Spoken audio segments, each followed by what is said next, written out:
পৃথিবীর গতিগুলোর ভিতরে আরেকটি গতি হচ্ছে বার্ষিক গতি। সূর্যের মহাকর্ষ বলের আকর্ষণে পৃথিবী নিজের অক্ষের উপর অবিরাম ঘুরতে ঘুরতে একটি নির্দিষ্ট পথে, নির্দিষ্ট দিকে এবং নির্দিষ্ট সময়ে সূর্যের চারদিকে ঘুরছে। পৃথিবীর এই গতিকে বলা হয় বার্ষিক গতি।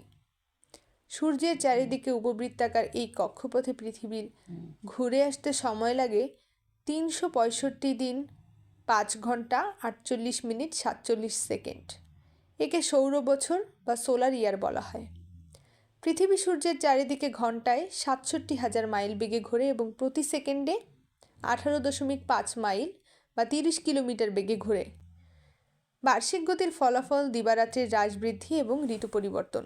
দিবারাত্রির হ্রাস বৃদ্ধির কতগুলো কারণ রয়েছে, তার ভিতরে দিবারাত্রির হ্রাস বৃদ্ধির কতগুলো কারণ রয়েছে। যেমন পৃথিবীর আকৃতি সম্পূর্ণ গোলাকার নয়, এটি অভিগত গোলকাকৃতির। পৃথিবীর উপবৃত্তাকার কক্ষপথ এবং এই কক্ষপথে পৃথিবীর কৌণিক অবস্থান, পৃথিবীর অবিরাম আবর্তন, পৃথিবীর মেরুরেখার সর্বদা একই মুখে অবস্থান। সূর্যকে প্রদক্ষিণ করার সময় পৃথিবী আপন মেরুরেখার কক্ষপথের সাথে 66.5 ডিগ্রি কোণে হেলে থাকে। নিরক্ষরেখায় সারা বছর দিবারাত্রি সমান হয়। নিরক্ষরেখার উত্তর দিকের অংশকে উত্তর গোলার্ধ এবং দক্ষিণ দিকের অংশকে দক্ষিণ গোলার্ধ বলা হয়। নিরক্ষরেখা মালদ্বীপ ও ইন্দোনেশিয়ার উপর দিয়ে গিয়েছে। 21শে জুন উত্তর গোলার্ধে দীর্ঘতম দিন, ক্ষুদ্রতম রাত এবং দক্ষিণ গোলার্ধে ক্ষুদ্রতম দিন, দীর্ঘতম রাত। 21শে জুন সূর্য উত্তরায়ণের শেষ সীমানায় পৌঁছে। একে কর্কট সংক্রান্তি বলা হয়। এই সময় সূর্যের রশ্মি ভূপৃষ্ঠে 23.5 ডিগ্রি উত্তর অক্ষাংশে অর্থাৎ কর্কট ক্রান্তির উপর লম্বাভাবে পড়ে। 22শে ডিসেম্বর উত্তর গোলার্ধে ক্ষুদ্রতম দিন এবং দীর্ঘতম রাত, দক্ষিণ গোলার্ধে দীর্ঘতম দিন এবং ক্ষুদ্রতম রাত। 22শে ডিসেম্বর সূর্য দক্ষিণায়নের শেষ সীমানায় পৌঁছে। একে মকর সংক্রান্তি বলে। এই সময় সূর্যের রশ্মি 23.5 ডিগ্রি দক্ষিণ অক্ষাংশ অর্থাৎ মকর ক্রান্তির উপর লম্বভাবে পতিত হয়। 21শে মার্চ ও 23 সেপ্টেম্বর পৃথিবীর সর্বত্র দিবারাত্রি সমান হয়।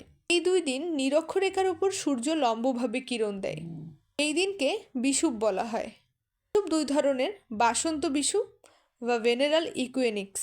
21শে মার্চ উত্তর গোলার্ধে বসন্তকাল, তাই একে বাসন্ত বিষুব বলে। শারদ বিষুব বা অটামনাল ইকুইনিক্স 23 সেপ্টেম্বর উত্তর গোলার্ধে শরৎকাল, তাই একে শারদ বিষুব বলা হয়। অপসূর, অনুসূর। সূর্যের চারিদিকে কোনো গ্রহের কক্ষপথের নিকটতম বিন্দুকে অনুসূর বা পেরিহেলিয়ন বলা হয় এবং দূরতম বিন্দুকে অপসূর বা অ্যাফেলিয়ন বলা হয়। 4 জুলাই পৃথিবী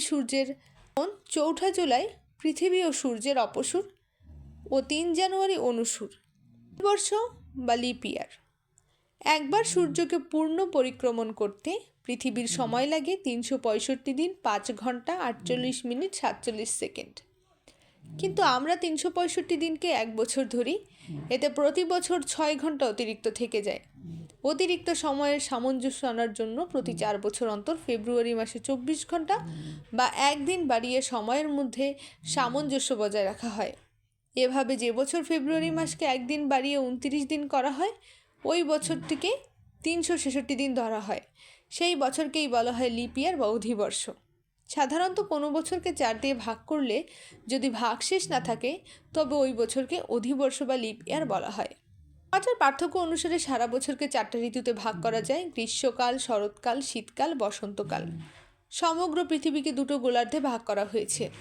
একটি উত্তর গোলার্ধ, অপরটি দক্ষিণ গোলার্ধ। উত্তর গোলার্ধে যখন গ্রীষ্মকাল, দক্ষিণ গোলার্ধে তখন শীতকাল। দক্ষিণ গোলার্ধে যখন গ্রীষ্মকাল, উত্তর গোলার্ধে তখন শীতকাল। উত্তর গোলার্ধে যখন বসন্তকাল, দক্ষিণ গোলার্ধে তখন শরৎকাল। আবার উত্তর গোলার্ধে যখন শরৎকাল, দক্ষিণ গোলার্ধে তখন বসন্তকাল। বাংলাদেশের ভৌগোলিক অবস্থান উত্তর গোলার্ধে। এখানে জুন মাসে সবচেয়ে বেশি গরম অনুভূত হয়। অস্ট্রেলিয়া মহাদেশে উষ্ণতম মাস জানুয়ারি।